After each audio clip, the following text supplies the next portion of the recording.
ઓમ ગણેશ હર હર મહાદેવ. આ વખતે શિવરાત્રિ એટલે કે મહાશિવરાત્રિ ક્યારે છે? તો આ વખતે મહાશિવરાત્રિ છે એ 15 તારીખે રાત્રે જ મનાવવાની રહેશે.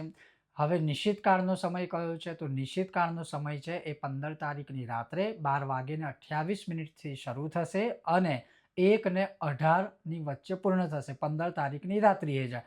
પછી પારણા ક્યારે કરવાના? તો પારણા જે છે એ 16 તારીખે સવારે 7:06 થી લઈ અને બપોરના 3:45 વચ્ચેનો જે સમય છે એમાં પારણા કરી દેવાના રહેશે.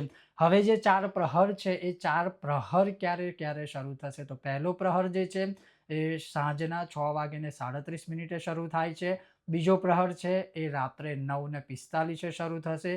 ત્રીજો પ્રહર છે એ 12:53 શરૂ થશે અને ચોથો પ્રહર છે એ 15 તારીખની રાત એટલે 15 તારીખની રાત અને 16 તારીખની સવાર વહેલી 4 વાગે શરૂ થશે. તો કહેવાનો અર્થ એ છે કે આ વખતે જે શિવરાત્રી છે એ 15 તારીખે જ છે, 16 તારીખે નથી. ઓમ ગણેશ હર હર મહાદેવ.